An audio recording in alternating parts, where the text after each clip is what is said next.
राधे राधे दोस्तों, स्वागत है आप सभी का आपके अपने चैनल सनातन धर्म पर।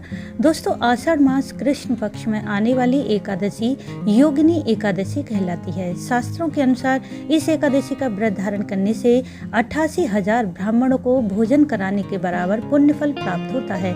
साथ ही समस्त प्रकार के पाप और संताप नष्ट हो जाते हैं। पूर्ण श्रद्धा भाव से इस एकादशी पर श्री हरि का पूजन व्रत करने से शरीर की समस्त आदि व्याधि रोग नष्ट होते हैं। साथ ही यह एकादशी महान पुण्य फल, सुख, समृद्धि और सौभाग्य प्रदान करती है। तो जान लेते हैं आज की वीडियो में कि साल 2024 में योगिनी एकादशी कब है, एकादशी की तिथि कब शुरू है और कब समाप्त है।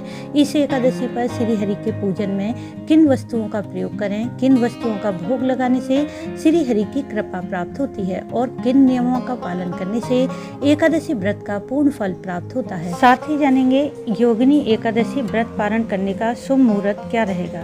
इन सभी बातों की जानकारी के लिए वीडियो को पूरा जरूर देखें। वीडियो अच्छा लगे तो इसे लाइक जरूर करें, साथ ही वीडियो को शेयर भी कर दें। यदि आप चैनल पर पहली बार आए हैं तो चैनल को सब्सक्राइब करना न भूलें, बेल बटन को भी प्रेस कर दें जिससे नई वीडियो का नोटिफिकेशन सबसे पहले आपको मिल जाए।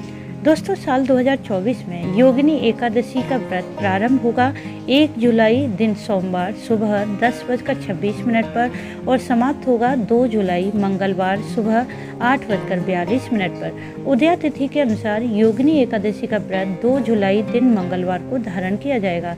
इस दिन श्री हरि की पूजा का शुभ मुहूर्त रहेगा सुबह 8:56 से दोपहर 2:10 तक। इस बार योगिनी एकादशी पर बहुत ही शुभ संयोग बन रहे हैं, सर्वार्थ सिद्धि योग और त्रिपुष्कर योग। सर्वार्थ सिद्धि योग में श्री हरि का पूजन करने से सभी कार्यों में सफलता मिलती है और त्रिपुष्कर योग में पूजा पाठ, यज्ञ, दान करने से और या फिर कोई शुभ कार्य करने से उसका 3 गुना फल प्राप्त होता है। सर्वार्थ सिद्धि योग शुरू हो जाएगा 2 जुलाई की सुबह 5:27 से 3 जुलाई की सुबह 4:40 तक और त्रिपुष्कर योग रहेगा 2 जुलाई की सुबह 8:42 से सुबह 4:40 पर। दोस्तों, वैसे देखा जाए तो किसी भी व्रत से ज़्यादा एकादशी व्रत में नियमों का पालन बहुत ही आवश्यक होता है। इसलिए एकादशी व्रत को अन्य व्रतों से कठिन माना जाता है। इस व्रत में 3 दिनों तक नियमों का पालन आवश्यक है, 10वीं एकादशी और द्वादशी तिथि तक। यदि आप एकादशी व्रत धारण कर रहे हैं तो 10वीं तिथि से ही नियमों का पालन किया जाता है। 10वीं तिथि में जो भी भोजन आप करते हैं वह बिना प्याज लहसुन का होना चाहिए। साथ ही इस दिन बैगन, मसूर की दाल, मांस, मदिरा का प्रयोग भी ना करें। इस दिन शुद्ध सात्विक रहें और शाम के समय सूर्यास्त के बाद अन्न और नमक का सेवन ना करें। शास्त्रों के अनुसार 10वीं से लेकर द्वादशी तिथि तक ब्रह्मचर्य का पूर्ण रूप से पालन करना चाहिए। साथ ही भूमि पर शयन करें, परंतु यदि भूमि पर शयन करना आपके लिए संभव ना हो तो आप जिस बिस्तर पर सोएं उसकी शुद्धता का ध्यान रखें। वह बिस्तर शुद्ध और साफ होना चाहिए। एकादशी पर घर में किसी भी सदस्य को चावल, बैगन, मसूर की दाल, प्याज, लहसुन भोजन में प्रयोग नहीं करने चाहिए। एकादशी के दिन बाल और नाखून ना काटें और स्त्रियां बाल ना धोएं। घर में किसी भी प्रकार का कलह कलेश ना करें। किसी की बुराई, क्रोध करने से व्रत का फल प्राप्त नहीं होता है। यदि आप व्रत धारण करते हुए इन सभी नियमों का पालन करते हैं तब तो अत्यंत ही श्रेष्ठ है, परंतु यदि आपने एकादशी का व्रत नहीं किया है परंतु पूजा पाठ और नियमों का पालन किया है तो आपको भी एकादशी व्रत का फल अवश्य प्राप्त होता है। इसके अलावा एकादशी व्रत का पारण द्वादशी तिथि में द्वादशी तिथि के समाप्त होने से पहले किया जाता है, क्योंकि द्वादशी तिथि के बाद एकादशी व्रत का पारण करना पाप के समान माना जाता है।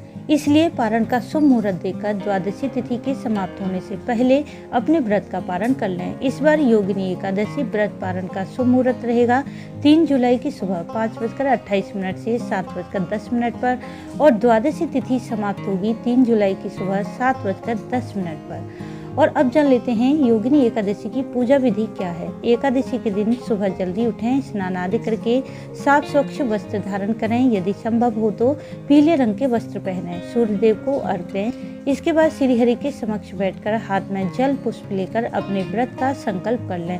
सबसे पहले शुद्ध घी का दिया प्रज्वलित करें, फिर श्री हरि के विग्रह स्वरूप का अभिषेक करें। अभिषेक आप गंगा जल या पंचामृत से कर सकते हैं। श्री हरि को पीले चंदन का तिलक करें, साथ ही पुष्प, रोली, हल्दी, तुलसी पत्र, धूप दीप से विधिवत पूजन करें। एकादशी के दिन पूजन करते हुए विष्णु सहस्रनाम, विष्णु चालीसा या फिर एकादशी व्रत कथा का पाठ अनंत गुना फल प्रदान करता है। इसलिए जितना आपके पास समय है उसके अनुसार आप कोई भी पाठ कर सकते हैं। एकादशी पर श्री हरि के मंत्र ओम नमो भगवते वासुदेवाय का जाप करने से मन की समस्त कामनाएं शीघ्र ही पूरी होती हैं। एकादशी पर गरीब जरूरतमंद व्यक्ति को अपनी सामर्थ्य के अनुसार कुछ न कुछ अवश्य दान करना चाहिए। एकादशी व्रत आप अपनी शरीर की सामर्थ्य के अनुसार धारण करें, निर्जल या फलाहार जैसी आपकी सामर्थ्य हो। शाम के समय एक बार फिर श्री हरि का पूजन करें, साथ ही रात्रि जागरण भी जरूर करें।